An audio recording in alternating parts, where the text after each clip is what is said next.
Singelo texto para reflexão. Traz por título: Quem Deus vai salvar? Era feriado em final de outubro, manhã agradável de temperatura amena. Estevão e sua esposa aproveitaram para caminhar e, como de costume entre os dois, a conversa fluía naturalmente com alegria. E sem esquecerem a responsabilidade nas palavras e pensamentos, desenvolviam um assunto sobre os caminhos da humanidade. A questão religião surgiu e tocaram no tópico separativismo.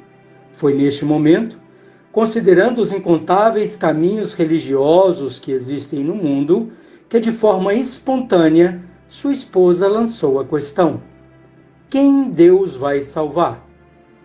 O assunto continuou naturalmente, sem que ela mesma percebesse o alcance da sua observação. Desde aquele momento, porém, esta pergunta motivou uma viagem mental em Estevão, educador, filósofo e pensador, sobre as dores provocadas pelo separativismo religioso no planeta. Não é nosso objetivo o estudo detalhado das religiões existentes, mas a pergunta lançada nos projeta a imediata e rápida busca na memória.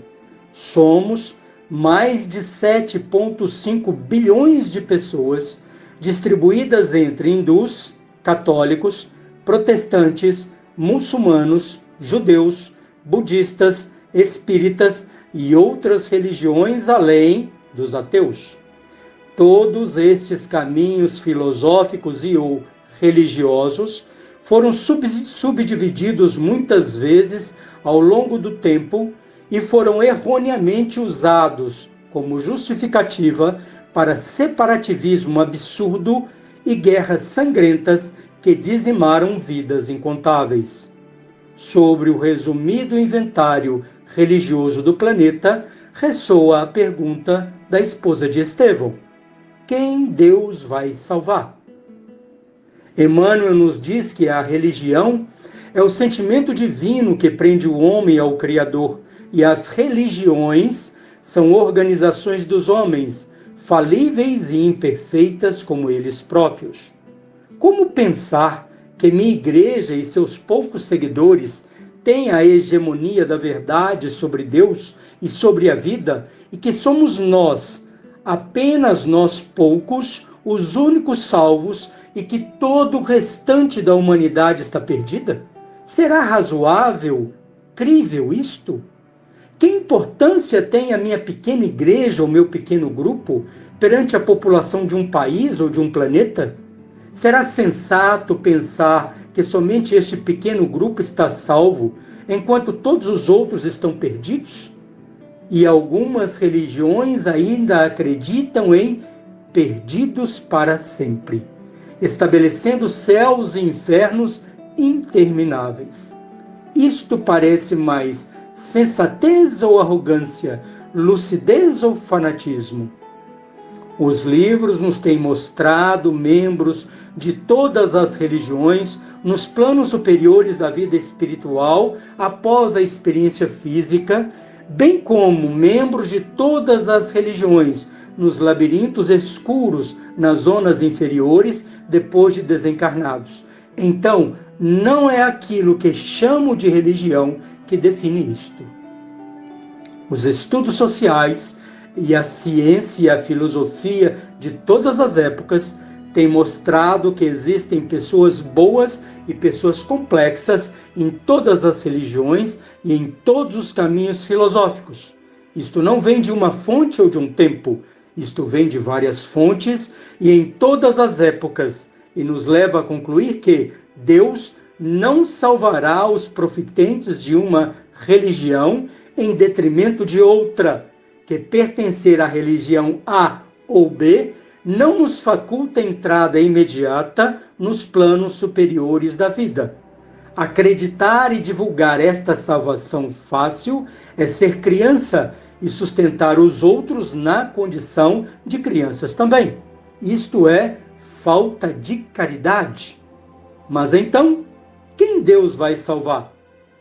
A resposta, segundo Kardec, está em um ponto de encontro entre todos os caminhos filosóficos e todas as religiões do planeta: a moral. Na introdução de O Evangelho segundo o Espiritismo, item objetivo desta obra, Allan Kardec faz a seguinte observação: podem dividir-se em 5 partes as matérias contidas nos Evangelhos: os atos comuns da vida do Cristo, os milagres, as predições, as palavras que foram tomadas pela Igreja para fundamento de seus dogmas e o ensino moral. As 4 primeiras têm sido objeto de controvérsias. A última, porém, conservou-se constantemente inatacável.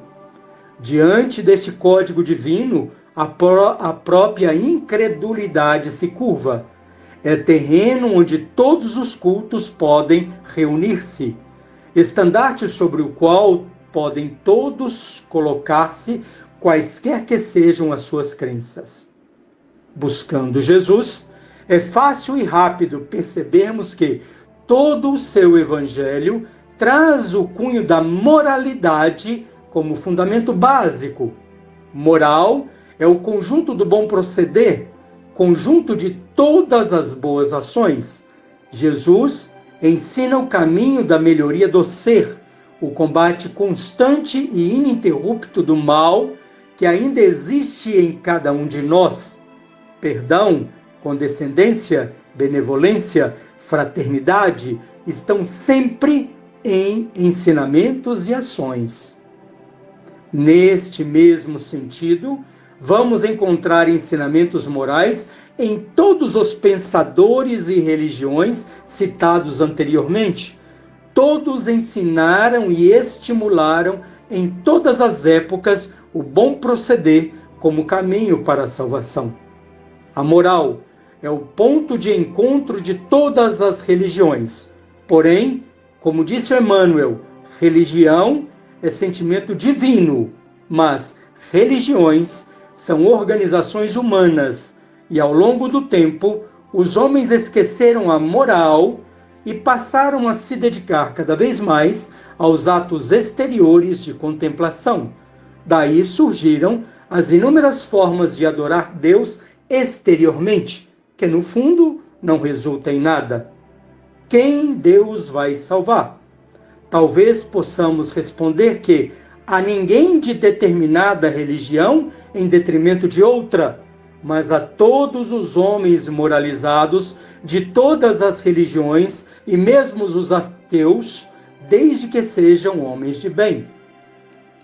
Tomado o aspecto moral como fundamento de aproximação do Pai, ou seja, o homem se aproxima de Deus pelo bom proceder, isto não extingue apenas o separativismo religioso, extingue também o separativismo étnico, social, de gênero, de cor da pele e de todas as outras formas que tanto têm maltratado a humanidade, porque mostra que, no fundo de tudo, temos todos a mesma origem em Deus Pai, partilhando da mesma experiência de vida, com o objetivo de aprendizado e desenvolvimento pessoal.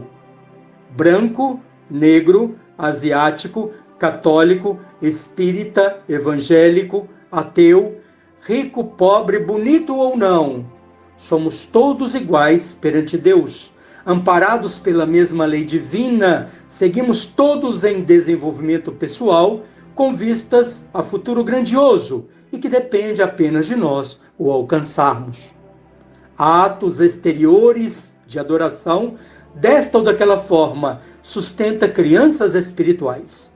A reforma íntima, com a moralização do ser, cria homens conscientes. Somos artífices da vida, escultores do nosso próprio destino.